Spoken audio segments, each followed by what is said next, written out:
तिथं जर वर्तन केलं की त्यांना घरगुती कामे सांगणे, इतर गोष्टीचा त्रास देणे, मानसिक दबाव करणे, जेणेकरून हाही शिपाई पळून जावा आणि इथेही बोगस शिपाई आपल्याला नेमता.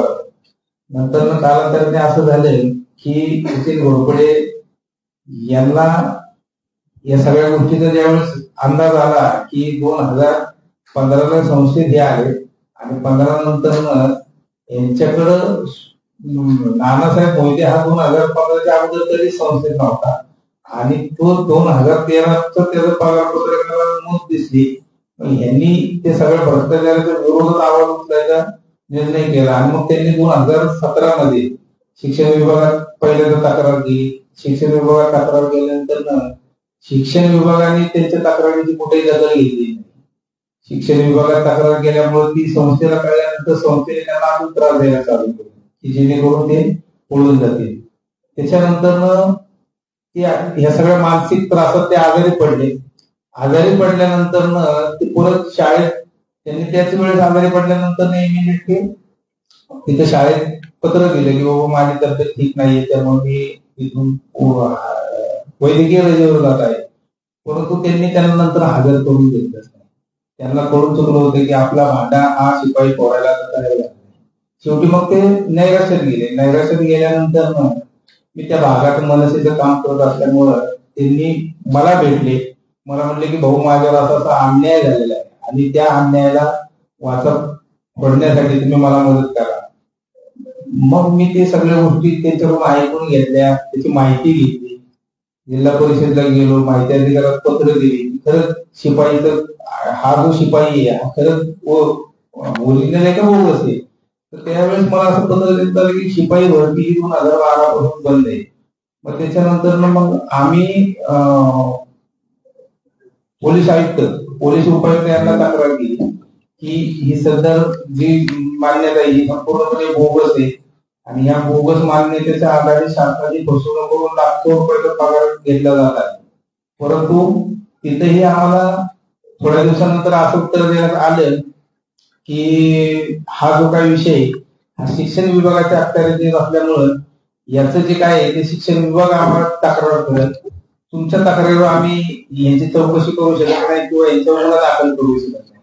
त्यांनी त्याही वेळेस चौकशी केली परंतु गुन्हा दाखल केला नाही. आणि नंतर मग आम्ही पण म्हणजे घोरपडे जे आहेत माझ्या बाजूला बसलेले शिपाई ते पण म्हणले की मी आता हारलेलो आहे, कारण 2017 पासून शासन कारभार 2021-22 होत आलं. मी याच्यावर इतक्या तक्रारी केल्या, माझी नोकरी गेली, माझ्या हातात काहीच राहिलं नाही, मला ते संस्थेला काही काम रुजू करून घेत नाही. मग त्याच्यानंतर 2023ला मी स्वतः जिल्हा परिषद माध्यमिकला तक्रार दिली. तक्रार दिल्यानंतर त्या तक्रारीचा वेळोवेळी फॉलोअप घेतला. आज माझ्या अंदाजे 30-32 महिन्यानंतर या तक्रारीला यश आला आणि एफआयआर झाली. त्यावेळेस वेगवेगळ्या माध्यमातून उत्तरं दिली जायची, त्यानंतर सुनावणी लागली. सुनावणीला तो बोगस शिपाई कधी आलाच नाही. म्हणजे तो त्या संस्थेचा खजिनदार आणि तोच त्या संस्थेचा शिपाई, म्हणजे ही दोन्ही पद तो उपभोगत होता. संस्थेच्या आज नाही म्हणलं तरी 2-2.5 हजार विद्यार्थी आहेत. 2,000-2,500 विद्यार्थी त्या संस्थेच्या माध्यमातून तिथं 2 शाळा चालवल्या जातात. एक ऍक्टिव्ह इंग्लिश मिडियम स्कूल 1ली ते 10वी आणि शिवछत्रपती प्राथमिक माध्यमिक विद्यालय 1ली ते 10वी. आज नाही म्हटलं तरी 2-2.5 हजार विद्यार्थी आहेत. आणि इंग्लिश माध्यमाची जी शाळा आहे तिला किमान 25,000 रुपये फी एका विद्यार्थ्याची, अशी 2-2.5-3 कोटी रुपये फी जमते. आणि जर शासनाच्या दरबारी फसवणूक करून जर हा शिपाई बोगस जर काम करत असेल तर हे वर्षाअखेरीची 3-3.5 कोटी रुपयाची फी जमणारी, त्या फी मध्ये तो किती मोठे गमले करत असेल. त्यामुळे आम्ही प्रशासनाला मागणी केली की त्याच्यावर प्रशासन नेऊन त्याची मागणी करा, पण प्रशासनाकडून कुठल्याही प्रकारची दखल घेतली जात नाही. आज शासनाने या संदर्भात पोलीस स्टेशनला पत्र 7व्या महिन्यात दिलं होतं की बाबा 7व्या महिन्यात म्हणजे 5व्या महिन्यात सुनावणी झाली आणि 7व्या महिन्यात शासनाला पत्र दिलं की सदर संस्थेवर गुन्हा दाखल व्हावा. परंतु 7व्या महिन्यानंतर आज जवळपास 100 दिवस होऊन गेले. काल अखेर शेवट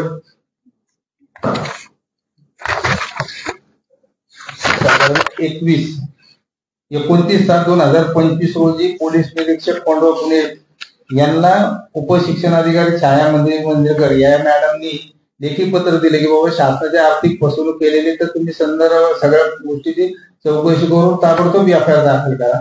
पण 7व्या महिन्यानंतर पूर्ण 8वा महिना गेला, 9वा महिना गेला, 10वा महिना गेला, तरी एफआयआर झाली नाही. शेवटी परत त्यानंतर त्या सगळ्या गोष्टीचा पाठपुरावा केला असता 28/10/2025 रोजी परत कोंढवा पोलीस स्टेशनला छाया महेंद्रकर मॅडमनी परत पत्र दिलं की बाबा सदर जो तक्रारदार आहे हा वारंवार आमच्याकडे येतोय, त्याचा पाठपुरावा चालू आहे.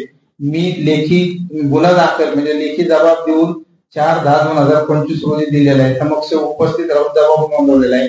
त्यानंतर 11, 15, 16, 18 या अशा वेगवेगळ्या ठिकाणी तुम्ही जबाब घेतलेले, परंतु अजूनही एफआयआरची प्रत आम्हाला हातात मिळालेली नाही. म्हणजे तुम्ही विचार करा की जर 100 दिवस जर ही एफआयआर द्यायला लागत असेल तर या पोलीस स्टेशनला कोणता दबाव आहे का, याची सगळ्यात पहिली आपण दखल घेतली पाहिजे.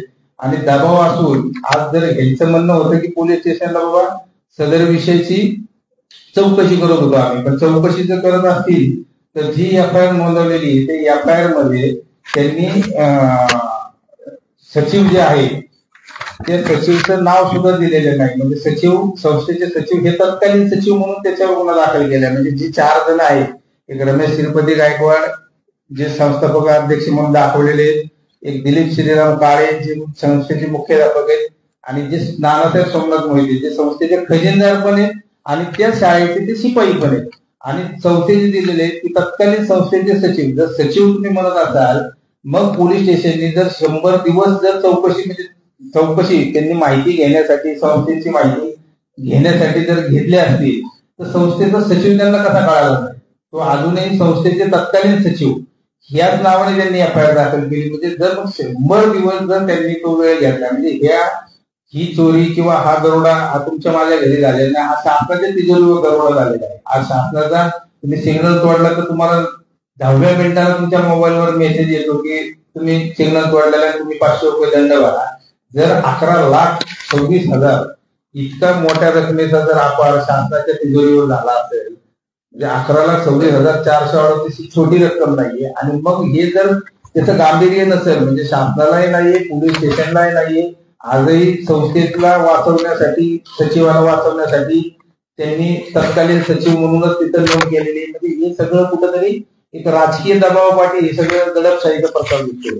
आणि याच्यातच हा झाला एफआयआरचा विषय, हा झाला बोगस शिपाईचा विषय. त्याच्यानंतर संस्थेचा जो बोगस शिपाई आहे या शिपाईचा पुढचा प्रताप सांगतो तुम्हाला मी की त्यांनी त्या संस्थेच्या पासून 1.5-2 किलोमीटरवर सर्वे नंबर 46 टिळेकर नगर आहे त्या ठिकाणी 2 गुंठे जागा खरेदी केली आणि 2 गुंठे जागेवर अनधिकृतपणे 4 मजली बिल्डिंग बांधली. आणि या सर्वे नंबर 59 मध्ये जे मान्यता मिळाली होती की ऍक्टिव्ह इंग्लिश मिडियम स्कूलला, त्या मान्यतेचा वापर करून त्या भागात त्या अनधिकृत बिल्डिंग मध्ये 2 गुंठ्यामध्ये 174 विद्यार्थ्यांची ऍक्टिव्ह इंग्लिश मिडियम स्कूल नावाने शाळा चालू केली.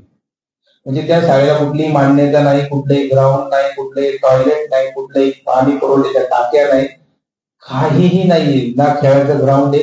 अशा ठिकाणी एका बेकायदेशीर इमारतीमध्ये 4 मजली इमारतीमध्ये ती जर बेकायदेशीर शाळा चालू केली असेल तर त्याचीही तक्रार आम्ही शासन दरबारी केली. त्याही विषयावर आम्ही वारंवार फॉरवर्ड केला. म्हणजे मी पहिलं त्याच्या 2 वर्षापूर्वी त्याची तक्रार दिली, त्याच्यासाठी एक नेमणूक करण्यात आली, पण नेमणूक जे अधिकारी आहेत ते चौकशीसाठी गेलेच नाही. त्याच्यानंतर परत दुसरं एक पत्र दिलं. त्याच्यानंतर मग शेवटी 29/10/2025 रोजी शासनाने आता म्हणजे भाऊसाहेब कारेकर जे शिक्षण विभागाचे माध्यमिकचे पुणे जिल्हा परिषदेचे आहेत त्या शिक्षण अधिकाऱ्यांनी आता पुणे महानगरपालिकेला पत्र देऊन कळवलेलं आहे की शाळा बेकायदेशीर आहे. आज ज्यावेळेस त्या महेंद्रकर मॅडम चौकशीसाठी गेल्या होत्या त्यावेळेस त्यांनी 6/10/2025 रोजी माझ्याकडे चौकशी अहवाल आहे की 6/10/2025 रोजी भेट दिली असता. भेटीच्या दिवशी व वेळेत active English medium school survey number 59 Sainagar Kondhwa Budruk या शाळेचे इयत्ता 1ली ते 7वीचे वर्ग साधारण 2 किलोमीटरच्या अंतरावर टिळेकर नगर येथे सुरू असल्याचे दिसून येत आहे. कोंढवा बुद्रुक सर्वे नंबर 46 सदर शाखेची अनधिकृत मान्यता नसल्याने सदर शाळेची अधिकृत मान्यता नसल्यामुळे सदर शाळा जी अनधिकृत आहे तर या शाळेवर पुणे महानगरपालिकेकडून कारवाई होणे अपेक्षित आहे. म्हणजे 2-2 वर्ष जर आपण शासन दरबारी बेकायदेशीर म्हणजे पुणे हे शिक्षण बाहेर घर आहे आणि पुण्यासारख्या या माहेर घरात जर अशा विना परवाना ज्याला काही परवानगीच नाहीये, अगदी 2 गुंठे जागेत म्हणजे 2 गुंठेच्या जागेमध्ये 4 मजली बेकायदेशीर त्याच्यावरती एफ.आय.आर. दाखल झालेली. म्हणजे त्या बोगस शिपायाची ही बेरीज किती बघा की तो त्या संस्थेचा खजिनदार आहे आणि त्या संस्थेत बोगस शिपाई होतो. त्याच्यानंतर 2 किलोमीटरवर 1-2 गुंठ्याचा प्लॉट घेतो, तिथे बेकायदेशीर 4 मजली बिल्डिंग बांधतो आणि त्या बिल्डिंग मध्ये राजरोसपणे 174 विद्यार्थ्यांचं भवितव्य टाकलेलं लावतो की त्यांच्याकडे कुठलीही अधिकृत परवानगी नाहीये.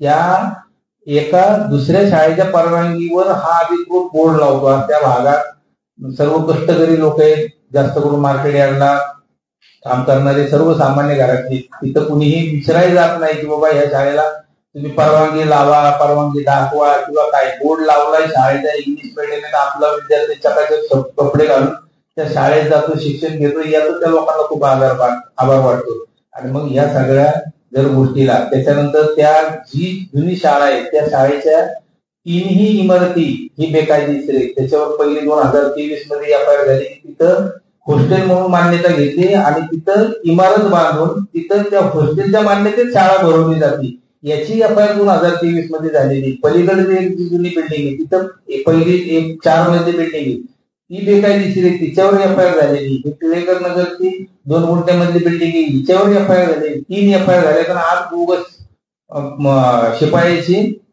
11,26,000 अपहार केल्याप्रकरणी 100 दिवसानंतर अखेर काल एफ.आय.आर. झालेली. म्हणजे याच्या मागे कोणीतरी खूप मोठा राजकीय व्यक्तीचा हात आहे जो ह्या सगळ्या गोष्टी दडपतो.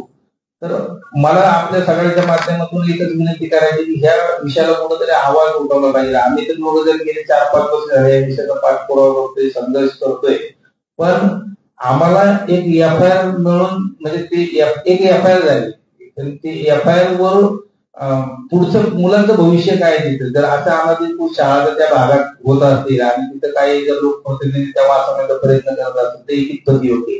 आज त्या शाळा शिक्षण संस्थेत 2009 पासून ते 2016 पर्यंत ज्यांनी शिपाई म्हणून काम केलेले आणि ज्यांच्यावर अन्याय झालेला आहे ते शिपाई सचिन घोरपडे, त्यांच्याशी तुम्ही बोला. 1 मिनिट मी त्यांना देतो. तुम्ही सांगा तुमच्या कशा बाबत तुम्हाला अनुभव आलाय. नमस्कार, मी सचिन घोरपडे, शिवछत्रपती शाळेमध्ये 2009 मध्ये रुजू झालो. माझी मान्यता आली. मान्यता आल्यानंतर शाळेचा व्यवहार केला पहिल्या जुन्या बॉडीने. नवीन बॉडीने शाळा घेतल्यानंतर मला मानसिक त्रास दिला त्यांनी. भरपूर मानसिक त्रास देऊन त्यांना मला बाहेर काढायचं होतं. कारण पहिल्या जुन्या बॉडीवरचे जे अध्यक्ष होते त्यांचा मी पाहुणा असल्यामुळे त्यांना जुने लोक नको होते तिथं. त्याच्यामुळे त्यांनी मला मानसिक त्रास देऊन मला फार मानसिक त्रास देऊन एवढं डोक्याचा त्रास झाला, सिटी स्कॅनही झालं. परत मला डॉक्टरांनी सल्ला दिला आराम करण्यासाठी. मग मी थोडा आराम केला घरी. आराम झाल्यानंतर मी परत रुजू होण्यासाठी गेलो, पण परत मला रुजू करून घेतलं नाही. परत संस्थेने वारंवार पत्रव्यवहार माझ्याशी केले, त्याची उत्तरं मी दिली. मी म्हटलं मला रुजू करून घ्या. त्यांनी काय नाही, मला त्यांच्यातलाच एक माणूस पाठवून दमदाटी केली. तुला पैसे देतो, तू राजीनामा देऊन माघारी जा, असं केलं. पण मी काय राजीनामा दिला नाही. माझी मानसिक स्थिती एवढी बिघडली, पर आत्महत्या करायची परिस्थिती आज.